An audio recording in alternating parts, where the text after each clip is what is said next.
నడిచే దేవుడు శ్రీ కంచి పరమాచార్యులు ఆంధ్రదేశంలో దిగ్విజయయాత్ర చేస్తూ కర్నూలు దగ్గర ఒక చిన్న గ్రామానికి చేరుకున్నారు. కొండల మధ్య ఉన్న ఆ గ్రామం సాయం సంధ్యాకాంతిలో గోధూళితో నిండి చాలా ఆహ్లాదంగా కనిపిస్తోంది. స్వామివారి రాకను తెలుసుకున్న ఆ ఊరి జమీందారు పూర్ణకుంభంతో స్వామివారికి స్వాగతం పలికి ఆశీర్వచనం తీసుకున్నాడు. గ్రామ ప్రజలందరూ మెల్లమెల్లగా స్వామివారిని దర్శించుకుంటూ ఉన్నారు. స్వామివారు కొద్ది రోజులైనా తమ ఊరిలోనే బస చేసి తమను అనుగ్రహించాలని వేడుకుంటూ ఆ సంవత్సరం వర్షాలు సరిగ్గా కురవలేదని తమ గోడును విన్నవించుకున్నారు. ఏమనుకున్నారో ఏమో కాని స్వామివారు కార్యదర్శి వైపు చూస్తూ, మనం ఇక్కడే 21 రోజులు విడిది చేద్దాం అన్నారు. కాని స్వామివారి యాత్రలో ఆ ఊరి ప్రస్తావన లేకపోవడంతో ఆ ఊరిలో బస చేయడానికి ముందుగా ఏర్పాట్లు ఏవీ చేయలేదు. స్వామివారి హఠాత్ నిర్ణయానికి ఏమనాలో అర్థం కాక స్వామివారి ఆజ్ఞ కదా మౌనంగా తలూపాడు. భక్తులందరూ ఉత్సాహంగా సహకరించడంతో ఆ ఊరి శివాలయ ప్రాంగణంలోనే విడిది ఏర్పాట్లన్నీ చకచకా పూర్తయ్యాయి. మరుసటి రోజు స్వామివారు స్నానానంతరం చంద్రమౌళీశ్వర పూజకి కూర్చున్నారు. పూజా ద్రవ్యాలలో బిల్వపత్రాలు లేకపోవడంతో కార్యదర్శిని, బిల్వపత్రాలు లేవా అని ప్రశ్నించారు. లేవు స్వామి, బిల్వపత్రాలు ఈ ఊరిలో ఎక్కడా దొరకలేదు. ఇక్కడ వారెవరికి తెలియవట. అయినా జమీందారు అన్ని వైపులకి మనుషుల్ని పంపారు. కొద్దిసేపులో ఎలాగైనా వచ్చేస్తాయి అన్నాడు కార్యదర్శి హీనస్వరంతో. సరే అంటూ పరమాచార్యులు ధ్యానంలోకి వెళ్ళిపోయారు. అప్పుడు సమయం 11 అవుతోంది. బిల్వాలు వెతుక్కుంటూ వెళ్లిన వాళ్ళందరూ బిల్వాలు ఎక్కడా దొరకలేదని తిరిగొచ్చేశారు.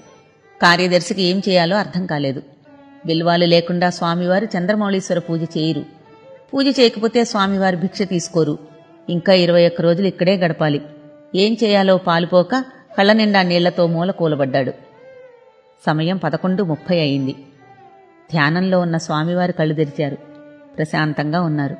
ఇంతలో కైంకర్యం చేసే ఒకతను తన చేతిలో బిల్వదళాల బుట్టతో పరిగెత్తుకుంటూ వచ్చాడు. బిల్వాలే దొరకవన్నారు కదా, ఎలా దొరికేయి అంటూ బిల్వాల వైపు పరీక్షిస్తూ అడిగారు. ఆ బుట్టలో ఉన్న ప్రతి బిల్వం తాజాగా 3 దళాలతో ఎంతో శ్రద్ధగా కోసి తెచ్చినట్టుగా ఉన్నాయి. స్వామివారు చంద్రమౌళీశ్వర పూజ మొదలుపెట్టి బిల్వార్చన ఇలా పూర్తి చేశారో లేదో బయట వాతావరణం అంతా చల్లగా మారిపోయి కుండపోత వాన కురవడం మొదలుపెట్టింది. శివుడికి ఒక్క బిల్వం సమర్పిస్తేనే ఐశ్వర్యం ఇస్తాడంటారు. అటువంటిది స్వామివారి చేత్తో సహస్ర బిల్వార్చన చేస్తే ఆ ఊరి ప్రజలకు కావలసిన ఐశ్వర్యాన్ని ఇచ్చేశాడు చంద్రమౌళీశ్వరుడు. ఆ గ్రామ ప్రజల ఆనందానికి అవధులు లేకుండా పోయాయి.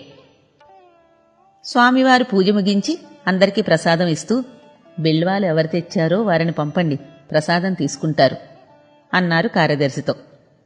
కార్యదర్శి తెల్లమొహం వేస్తూ, స్వామి, బిల్వాలు ఎవరు తెచ్చారో తెలియలేదు, కింద మండపం గట్టు మీద పెట్టేసి వెళ్ళిపోయారు అన్నాడు.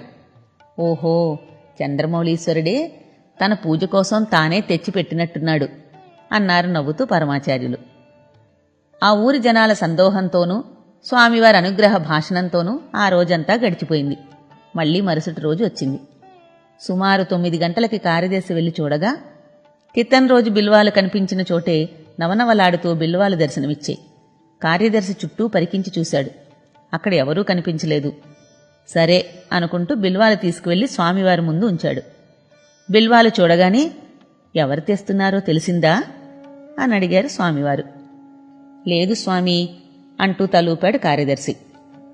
సరే, రేపొద్దున్న బిల్వాలు తెస్తున్న వారిని ఎలాగైనా గుర్తించి నా దగ్గరికి తీసుకురండి అన్నారు స్వామివారు.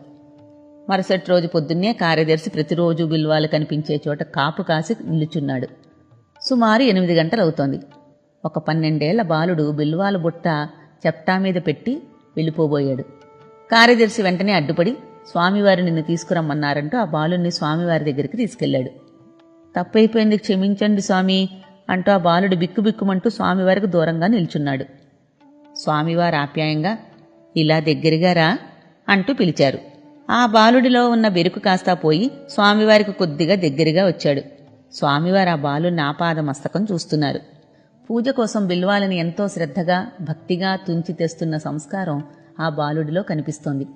నడుముకి ఆచ్ఛాదనగా కట్టుకున్న ఆ గుడ్డ అక్కడక్కడా చిరిగి ఉన్నా శుభ్రంగా ఉతికి కట్టుకున్నట్టుంది. తొలి సంధ్యలోనే స్నానం చేసి నుదుట మీద పెట్టుకున్న విభూది చెమట తడికి మెరుస్తోంది. స్వామివారు చిరునవ్వు నవ్వుతూ, నీ పేరేమిటి, ఎక్కడుంటావు అని అడిగారు. పిల్లాడు ఊపిరి పీల్చుకుని, పురందరకేశవులు సామి అన్నాడు ఉత్సాహంగా. మాది మదురై పక్కనే ఉన్న ఉసలంపట్టి గ్రామం. మా అమ్మ నా చిన్నప్పుడే చనిపోయింది. నేను మా నాన్న ఏదైనా పని వెతుకుతూ ఇక్కడికొచ్చేశాం. త్యాగరాజ కీర్తనలు, పురందర పదాలు మా నాన్న బాగా పాడతాడు. ఆవులు మేపేటప్పుడు చెట్టు కింద నాకు కూడా నేర్పించాడు. మా నాన్న కూడా చనిపోయాడు. నేను జమీందారు గారి ఇంట్లో ఆవుల్ని మేపుతూ ఉన్నాను అని కుక్క తిప్పుకోకుండా చెప్పి నిల్చున్నాడు. స్వామివారు ఆ పిల్లాడి మాటలను ఆసక్తిగా వింటూ, సరే పురందరా, ఈ ఊళ్ళో ఎవరికీ దొరకని బిల్వాలు నీకు మాత్రం ఎలా దొరికాయి అని ప్రశ్నించారు. స్వామివారు తనని పురందరా అని ముద్దుగా ఆప్యాయంగా పిలిచిన పిలుపుకి ఆ పిల్లాడు పులకరించిపోతూ మళ్లీ పిలిస్తే బాగున్ను అనుకున్నాడు. చెప్పు పురందరా, ఎలా దొరికాయి అని అడిగారు స్వామివారు. సామి, మా నాన్న బతుకున్నప్పుడు మేము ఆ కొండల వెనకాల ఆవుల్ని మేపడానికి వెళ్లేవాళ్ళం. అక్కడ 3 ఆకుల చెట్టు చూపిస్తూ, ఇవి శివయ్యకు చాలా ఇష్టం. వీటితో శివయ్యకు పూజ చేస్తే మళ్లీ జన్మ లేకుండా తనలో కలిపేసుకుంటాడు. దాన్నే మోక్షం అంటారు అని చెప్పేవాడు. నేను ఈ బిల్వాలు కొండెనకాల శివయ్యకి వేస్తుంటాను సామి. మీ వాళ్ళు మొన్న వీటిని వెతుకుతూ అందరినీ అడుగుతూ ఉంటే విన్నాను. నేను అంటరాని వాణ్ణి కదా. నేను తెచ్చి ఇచ్చానని తెలిస్తే మీరు పూజ చేయరేమో అని కింద పెట్టేసి వెళ్ళిపోయేవాణ్ణి స్వామి అన్నాడు అమాయకంగా. స్వామివారు ఆ పిల్లాడు అమాయకపు మాటలకి ఒక్కసారిగా చెలించిపోయి చిన్న నిట్టూర్పు వదిలారు. ఇక్కడే కూర్చో, పూజ అయిన తర్వాత ప్రసాదం తీసుకుని వెళ్దువుగాని అన్నారు వాత్సల్యంగా. చంద్రమౌళీశ్వర పూజ మొదలైంది. ఆ పిల్లాడు పుట్టిన దగ్గర నుండి ఇంత దగ్గరగా ఏ పూజ చూడకపోవడంతో ఆశ్చర్యంగా, భక్తిగా, శ్రద్ధగా చూస్తూ మఠం వేసుకుని బుద్ధిగా కూర్చున్నాడు. పూజ ముగిసింది. స్వామివారు అందరికీ ప్రసాదం ఇస్తూ లోపల నుండి కొత్త పంచా చాపు తెప్పించి వాటిలో కొన్ని పళ్ళు పెట్టి, పురందరా ఇలారా అంటూ దగ్గరికి పిలిచి ఆ పిల్లాడి చేతిలో పెడుతూ, నీకేవైనా కోరికలుంటే చెప్పు అంటూ అడిగారు ఆప్యాయంగా. పెద్ద పెద్ద కోరికలు ఉండకూడదని మా నాన్న చెబుతుంటారు సామి. కాని నాకు 2 చిన్న కోరికలున్నాయి. అవి తీరుస్తారా అని అడిగాడు అమాయకంగా. సరే చెప్పు అన్నారు స్వామివారు. ఒకటి ఇప్పుడు చెప్తా సామి, ఇంకొకటి మీరు వెళుతున్నప్పుడు చెబుతా అన్నాడు పురందరుడు. స్వామివారి చిరునవ్వుతో, సరే మొదటి కోరికేమిటో చెప్పు అని అడిగారు.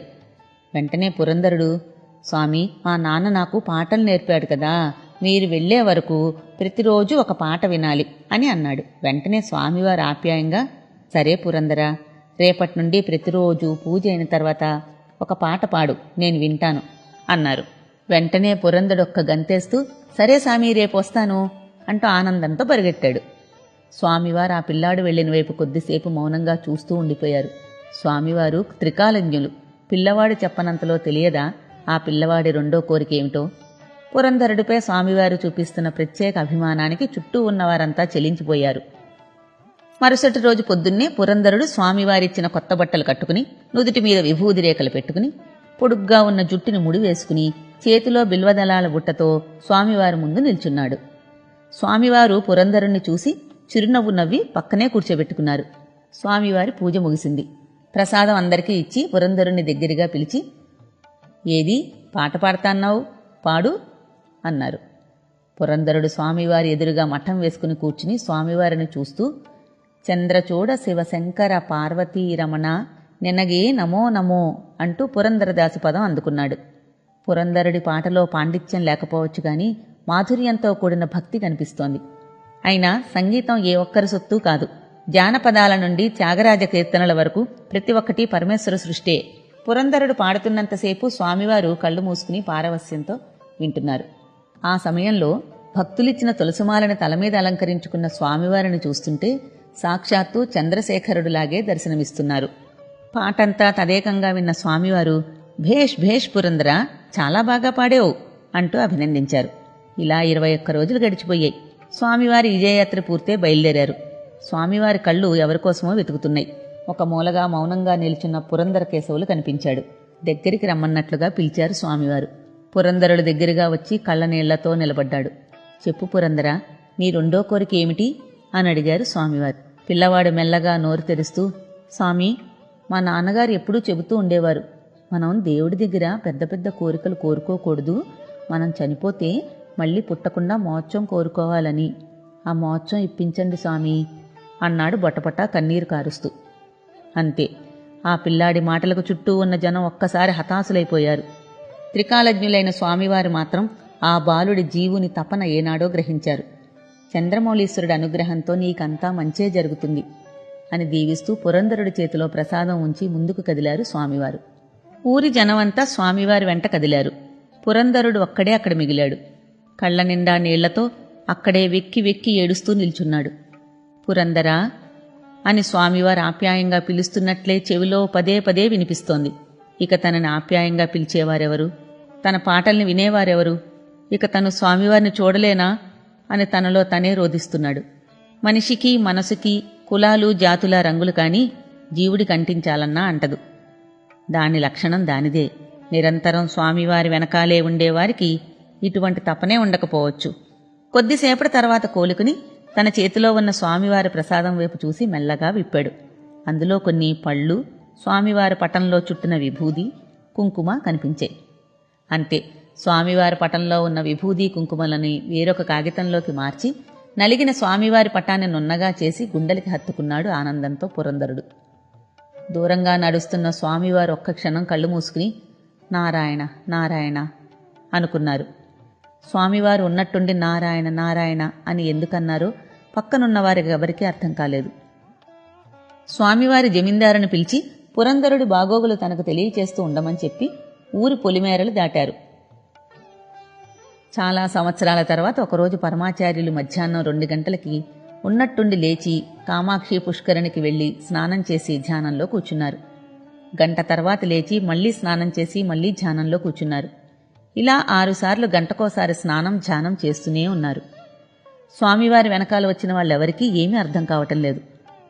ఇంతలో మఠం నుండి కార్యదర్శి స్వామివారి దగ్గరికి పరిగెడుతూ వచ్చి, స్వామి, ఎవరో పురంధర కేశవులంట, సీరియస్ అని కర్నూలు నుండి టెలిగ్రామ్ వచ్చింది అన్నాడు రొప్పుతూ. వెంటనే స్వామివారు ఒక్క క్షణం కళ్ళు మూసి, ఆ పురంధర కేశవులు ఇప్పుడు లేడు, ఇప్పుడే ముక్తి పొందాడు. మనం ఒకసారి కర్నూలు వెళ్ళినప్పుడు మోక్షం ఇప్పించమని అడిగాడే ఆ పిల్లాడే. చంద్రమౌళీశ్వరి కృపకి ఇంకా 6 జన్మలున్నాయి. ఆ 6 జన్మలకి కలిపి పరిహారం చేసేశాను. ఆ ఆత్మ చంద్రమౌళీశ్వరుడిలో ఐక్యమైపోయింది అన్నారు పరమాచార్యులు. ఒక జీవుడి వేదన ఆ జీవుడికి మాత్రమే తెలుస్తుంది. లేదా పరమాచార్యుల వంటి గురువుల అనుగ్రహం లభించినప్పుడు ఆ వేదన శాంతింపచేయబడుతుంది. ఆ నడిచే దేవుని పాదపద్మాలకు నమస్కరించుకుంటూ మళ్లీ